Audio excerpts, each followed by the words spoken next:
ನೀನು ನನ್ನ ಮಗನ ಜೀವನ ಹಾಳು ಮಾಡೋದಕ್ಕೆ ನಾನು ಬಿಡೋದಿಲ್ಲ. ಈ ಗುಡ್ನ ಬೇರೆಯವ್ರಿಗೆ ರಟ್ ಮಾಡೋದಕ್ಕೂ ನಾನು ಬಿಡೋದಿಲ್ಲ. ಯಾವ ಗುಟ್ಟಿನ ಬಗ್ಗೆ ಮಾತಾಡ್ತಾ ಇದ್ದೀರಾ?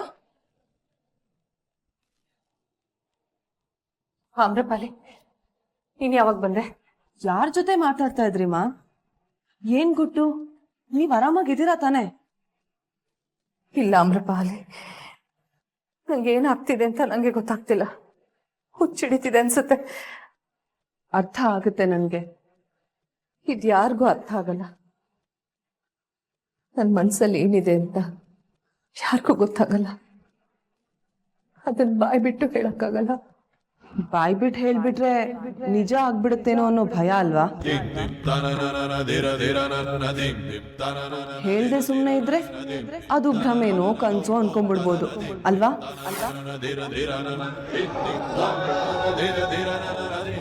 ನೋಡ್ಬಾರದೇನೋ ನೋಡ್ಬಿಟ್ಟಿದೀನಿ, ಮನುಷ್ಯರು ನೋಡ್ಬಾರದ್ ವಿಷಯ ಅನ್ನಿಸ್ತಾ ಇರ್ಬೇಕಲ್ವಾ ನಿಮ್ಗೆ?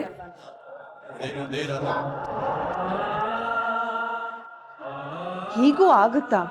ಇದೆಲ್ಲ ನಿಜಾನಾ? ನಾನೇನಾದ್ರೂ ಇದನ್ನ ನಿಜ ಅಂತ ಹೇಳಿದ್ರೆ ನನ್ನ ನಂಬ್ತಾರ? ಹೀಗೆಲ್ಲ ಅನ್ನಿಸ್ತಾ ಇರ್ಬೇಕಲ್ವಾ ನಿಮ್ಗೆ?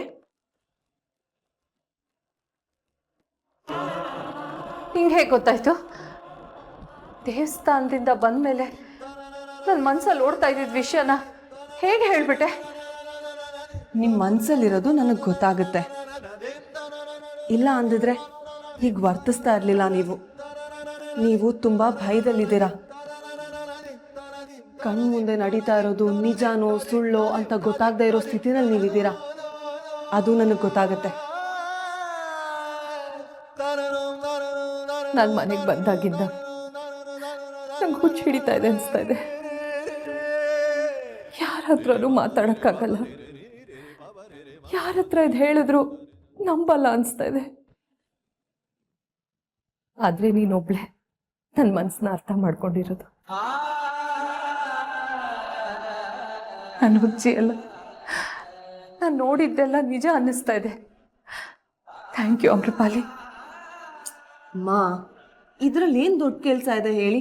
ನಿಮ್ಮ ಪಕ್ಕ ನಿಂತು ಒಂದೆರಡು ಮಾತಾಡಿದ್ದೀನಿ ಅಷ್ಟೆ. ಮಾತಿಗೇನು ಎಲ್ಲರೂ ಆಡ್ತಾರೆ. ಜನಕ್ಕೆ ಇನ್ನೇನು ಕೆಲಸ? ಕೈಗೊಂದು ಕಾಲ್ಗೊಂದು ಮಾತಾಡ್ತಾರೆ. ಆದರೆ ಬೇರೆಯವ್ರ ಮನಸ್ಸಿಗೆ ಹಿತ ಆಗೋ ಥರ ಮಾತಾಡೋದಿದೆಯಲ್ಲ, ಅದೆಲ್ರಿಗೂ ಬರಲ್ಲ. ಇದೆಲ್ಲ ನಮ್ಮ ತಂದೆಯವ್ರು ಹೇಳ್ಕೊಟ್ಟಿರೋ ಪಾಠ ಅಮ್ಮ. ಇದರಲ್ಲಿ ದೊಡ್ಡತನ ಏನೂ ಇಲ್ಲ. ಹಾಗಾದರೆ ಹಳೆದೆಲ್ಲ ನೆನಪಾಗ್ತಾ ಇದೆಯಾ ನಿನಗೆ?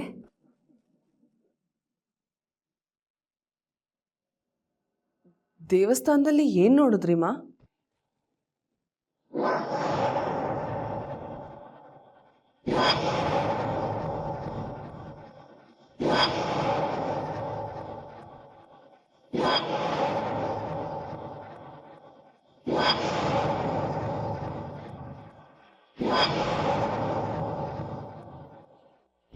ಹೇಗಿದೆಯಾ ದೇವಯಾನಿ?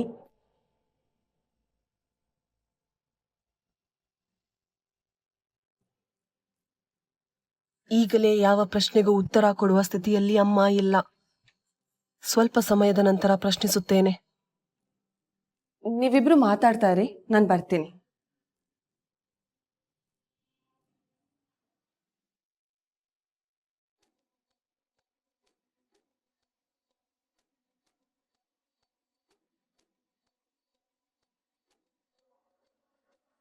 ನಮ್ಮಮ್ಮ ಗ್ಯಾರಂಟಿ ಸಾಯಿಸ್ತಾರೆ ನನ್ನ ಇವತ್ತು.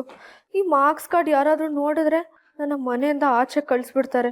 ಮ್ಯಾಥ್ಸಲ್ಲಿ 100ಕ್ಕೆ 8, ಇಂಗ್ಲೀಷಲ್ಲಿ 28, ಕನ್ನಡದಲ್ಲಿ 30. ಕನ್ನಡದಲ್ಲಿ ಫೇಲ್ ಆಗಿದ್ದೀನಿ ಅಂತ ಅಪ್ಪಂಗೆ ಗೊತ್ತಾದರೆ ಮುಗೀತು. ಮಾತೃಭಾಷೆಯಲ್ಲಿ ಹೀಗೆಲ್ಲ ಫೇಲ್ ಆಗಿದ್ದೀನಿ ಅಂತ ದೊಡ್ಡದಾಗಿ ಲೆಕ್ಚರ್ ಕೊಡ್ತಾರೆ. ಅಮ್ಮ ನನ್ನ ಮನೆಯೆಲ್ಲ ಅಟ್ಟಾಡ್ಸ್ಕೊಂಡು ಹೊಡಿತಾರೆ. ಬೇಡ, ತೋರ್ಸೋದೇ ಬೇಡ. ಆದರೆ ಸೈನ್ ಹಾಕ್ಸ್ಕೊಂಡು ತೊಗೊಂಡು ಹೋಗ್ಬೇಕಲ್ಲ, ಏನು ಮಾಡಲಿ? ನಾನೇ ಅಪ್ಪನ ಸೈನ್ ಮಾಡಿಬಿಡ್ತೀನಿ, ಯಾರಿಗೂ ಗೊತ್ತಾಗಲ್ಲ.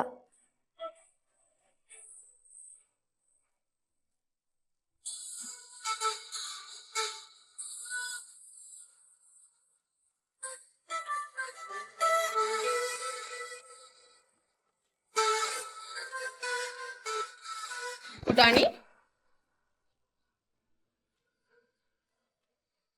ಏನ್ ಮಾಡ್ತಿದ್ಯಾ? ನೀನ್ ಇಲ್ಲೇನ್ ಮಾಡ್ತಾ ಇದ್ಯಾ? ಯಾಕೋ ಸ್ವಲ್ಪ ವಿಚಿತ್ರವಾಗಿ ಆಡ್ತಿದ್ಯಲ್ಲ. ನೀನ್ ವಿಚಿತ್ರವಾಗಿ ಆಡ್ತಿರೋದು. ಫ್ರೆಂಡ್ಸ್ಗೆ ಸಪೋರ್ಟ್ ಮಾಡೋದ್ ಬಿಟ್ಟು ನೀನೇ ನನ್ನ ನಮ್ಮ ಅಪ್ಪ ಅಮ್ಮ ಕೈಲಿ ಹಿಡ್ಕೊಟ್ಟಿಯಲ್ಲ. ಅದ್ರ ಬಗ್ಗೆ ನೀನ್ ಇನ್ನೂ ಸಿಟ್ ಮಾಡ್ಕೊಂಡಿದ್ಯಾ ಪುಟಾಣಿ? ನಿನ್ ಸಿಟ್ ಕಡಿಮೆ ಆಗ್ಬೇಕಂದ್ರೆ ಏನ್ ಮಾಡ್ಬೇಕು ಹೇಳು. ನೀನ್ ಏನ್ ಹೇಳಿದ್ರು ನಾನ್ ಮಾಡ್ತೀನಿ.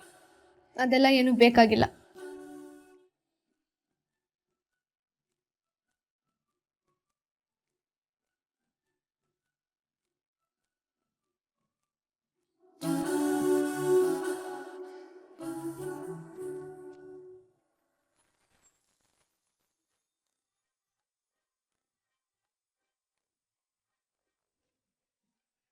ಆಕ್ಚುಲಿ ಒಂದ್ ಕೆಲ್ಸ ಇದೆ. ಏನ್ ಹೇಳು ಪುಟಾಣಿ? ನಾನು ಇದ್ರಲ್ಲಿ ಏನೇನೋ ತಪ್ಪು ಬರ್ದ್ಬಿಟ್ಟಿದ್ದೀನಿ. ನೀನ್ ಅವತ್ ನನ್ ಬುಕ್ ಅಳಿಸ್ತೀಯಲ್ಲ, ಇದನ್ನು ಹಾಗೆ ಅಳಿಸ್ತೀಯಾ?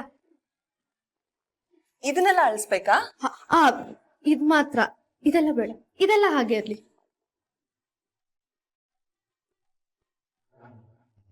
ನಾನು ತಪ್ಪು ಮಾಡ್ತಾ ಇದ್ದೀನ?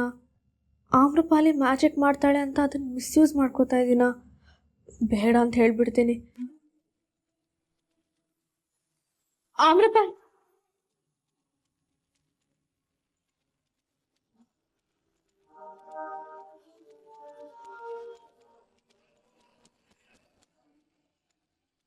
ನಿಮ್ಗೋಸ್ಕರ ನಾನು ಏನ್ ಬೇಕಾದ್ರೂ ಮಾಡ್ತೀನಿ. ನನ್ ಮುಚ್ಚಿನ ಪುಟಾಣಿ ನೀನು.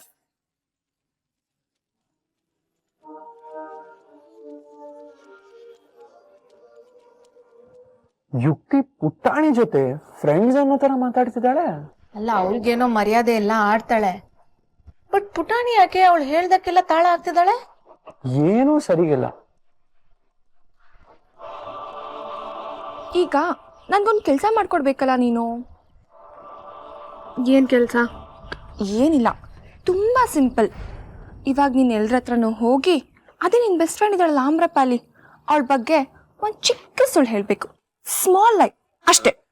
ಬಿಗ್ಗೋ ಸ್ಮಾಲೋ, ನಾನ್ ಸುಳ್ಳು ಹೇಳಲ್ಲ. ಹೇಳಲ್ಲ ಅಂದ್ರೆ ಏನ್ ಮಾಡ್ತೀನಿ ಅಂತ ಗೊತ್ತು ತಾನೆ? ನೀನ್ ಏನ್ ಬೇಕಾದ್ರೂ ಮಾಡ್ಕೋ. ನಾನ್ ಆಮ್ರಪಾಲಿ ಬಗ್ಗೆ ಏನು ಕೆಟ್ಟದಾಗ ಮಾತಾಡಲ್ಲ. ಯಾರಿಗ್ ಬೇಕಾದ್ರೂ ಹೇಳ್ಕೊ ಹೋಗು. ನಾನ್ ಇನ್ನಷ್ಟು ಕೆಟ್ಟವಳಲ್ಲ.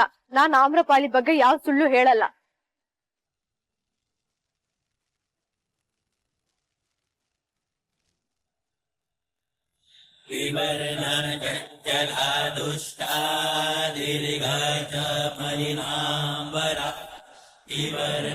ಅಮ್ಮ ರಾಜಕುಮಾರನನ್ನು ನಿಜವಾಗಿಯೂ ನೋಡಿದ್ದಾರೆ.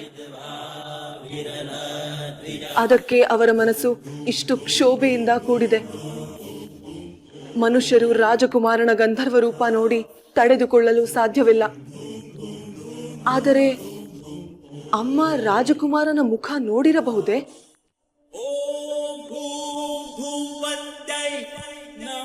ನಿಮ್ಮ ಮೊಮ್ಮಗ ಅಲ್ಪಾಯುಷಿ.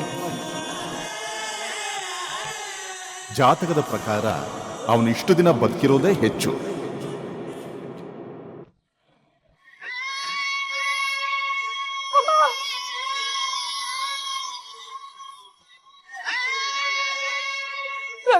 ಬಿಟ್ಟು ಹೋಗ್ಬೇಡ, ಎಲ್ಲೂ ಹೋಗ್ಬೇಡ.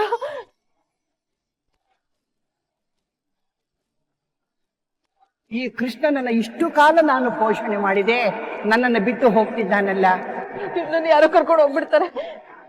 ಆ ಕೃಷ್ಣನ್ ಕರ್ಕೊಂಡು ಹೋಗ್ರಲ್ಲ ಹಾಗೆ. ಪ್ರದೀಪ್ನ ಹೋಗ್ಬೇಡ್ವ ಪ್ರದೀಪ್ನ.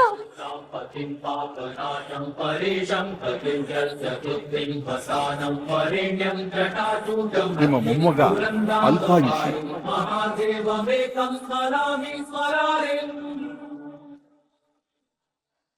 ಅಮ್ಮನಿಗೆ ಆಗುತ್ತಿಲ್ಲ. ನಾನು ಇನ್ನೂ ಅವರ ಯೋಚನೆಗಳನ್ನು ಹುಡುಕಿದರೆ ಅವರಿಗೆ ಕಷ್ಟವಾಗುತ್ತದೆ.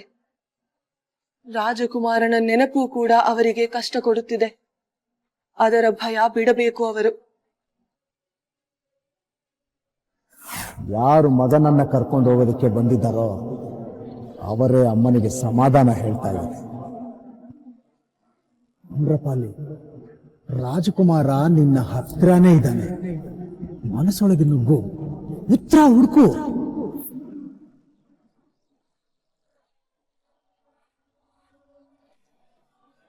ಆದ್ರೆ ನೋವಾಗುತ್ತೆ, ಅವ್ರಿಗೆ ನೋವಾಗುತ್ತೆ ಅಂತ ನೀನು ಸುಮ್ಮನೆ ಇರ್ತೀಯ ಅಥವಾ ಹತ್ರ ಹುಡುಕ್ತೀಯ. ನಿನ್ನ ಮುಂದಿನ ಜೀವನ ಈ ಗಳಿಗೆಲ್ ಶುರು ಆಗುತ್ತೆ. ಪ್ರದ್ಯುಮ್ನ ನನ್ನ ಮಗ, ಯಾರು ಕರ್ಕೊಂಡು ಹೋಗ್ಬೇಡಿ. ಪ್ರದ್ಯುಮ್ನ ಕರ್ಕೊಂಡು ಹೋಗ್ಬೇಡಿ. ಆ ಕೃಷ್ಣ ಹೋದಾಗ ನೀನು ಹೋಗ್ಬೇಡ್ವೋ ಪ್ರದ್ಯುಮ್ನ? ಸಮಸ್ಯೆ ಹುಡುಗಿ ಜಾತಕದಲ್ಲ, ನಿಮ್ಮ ಮೊಮ್ಮಗನ ಜಾತಕ. ಎಲ್ಲಿ ಸೇರ್ಬೇಕು ಅಲ್ಲೇ ನಿಮ್ಮ ಮೊಮ್ಮಗ ಅಲ್ಪಾಯುಷಿ. ಅವನು ನನ್ನ ಮಗ, ಹಂಗಿದೆ ಮನೆ. ಜಾತಕದ ಪ್ರಕಾರ ಅವನು ಇಷ್ಟು ದಿನ ಬದುಕಿರೋದೇ ಹೆಚ್ಚು. ಇವರ ಮನಸ್ಸಿನಿಂದ ನಾನು ಹೊರಗೆ ಬರಲೇಬೇಕು. ಅಮ್ಮನ ಕೈಯಲ್ಲಿ ಇದನ್ನು ತಡೆದುಕೊಳ್ಳುವುದು ಸಾಧ್ಯವಿಲ್ಲ. ಇವರ ಮನಸ್ಸು ಬಹಳ ಬಲಹೀನವಾಗಿದೆ. ಹೋಗ್ಬೇಡ್ವೋ ಅಮ್ಮ? ನೀವ್ ಅದ್ರ ಬಗ್ಗೆ ಯೋಚನೆ ಮಾಡ್ತಾ ಇದ್ರೆ ಅದು ನಿಮ್ಮನ್ನೇ ತಿಂದು ಹಾಕ್ಬಿಡುತ್ತೆ. ಧೈರ್ಯ ತಗೋಬೇಕು ನೀವು. ಆ ಯೋಚನೆಗಿಂತ ಭಯಕ್ಕಿಂತ ದೊಡ್ಡವರು ನೀವು. ಅದನ್ನ ಗೆಲ್ಬೇಕು, ನೀವು ಗೆಲ್ಲೇಬೇಕು. ಅಯ್ಯೋ ಆಗ್ತಾ ಇಲ್ಲ. ಅವನ್ಗೋಸ್ಕರನೇ ನೀವ್ ಇದನ್ನ ಗೆಲ್ಬೇಕು ಅಮ್ಮ. ಆಪತ್ ಬಾಂಧವನಿಗೋಸ್ಕರ ನೀವ್ ಇದನ್ನ ಮಾಡ್ಲೇಬೇಕು. ಯಾರ ಬಗ್ಗೆ ಭಯ ಪಟ್ಕೋತಾ ಇದ್ದೀರೋ ಅವನ್ಗೆ ಎಷ್ಟು ನೋವಾಗ್ತಾ ಇದೆ ಅಂತ ಯೋಚನೆ ಮಾಡಿ. ನಿಮ್ಮನ್ನ ನೋಡಿ ಮನ್ಸಲ್ಲೇ ಸಂಕಟ ಪಡ್ತಾ ಇದ್ದಾನೆ. ಹೇಳಕ್ಕೂ ಆಗ್ತಾ ಇಲ್ಲ, ಬಿಡಕ್ಕೂ ಆಗ್ತಾ ಇಲ್ಲ ಅವನ್ಗೆ. ಅವನ ಬಗ್ಗೆ ಒಂದ್ಸಲ ಯೋಚನೆ ಮಾಡಿ ಅಮ್ಮ. ಅವರ ಮಗನ ಬಗ್ಗೆ ನೀನು ಯೋಚನೆ ಮಾಡಿದ್ರೆ ರಾಜ್ಕುಮಾರ ಕಳೆದೋಗ್ತಾನೆ ಅಮೃತ. ರಾಜ್ಕುಮಾರ ಬೇಕು ಅಂದ್ರೆ ಮಗ ಕಳೆದೋಗ್ಬೇಕು, ಮಗ ಬೇಕು ಅಂದ್ರೆ ರಾಜ್ಕುಮಾರ ಕಳೆದೋಗ್ಬೇಕು. ನೀನು ಅವ್ರಿಗೆ ಧೈರ್ಯ ಕೊಟ್ರೆ ರಾಜ್ಕುಮಾರ ಕತ್ತಲಾಗ್ತಾನೆ. ನೀನು ಅವ್ರಿಗೆ ಮಾಡ್ತಾ ಇರೋ ಸಹಾಯ ನಿನ್ನ ದಾರಿಗೆ ಮುಳ್ಳಾಗತ್ತೆ ಅಮ್ರಪಾಲಿ. ಸೇವಾ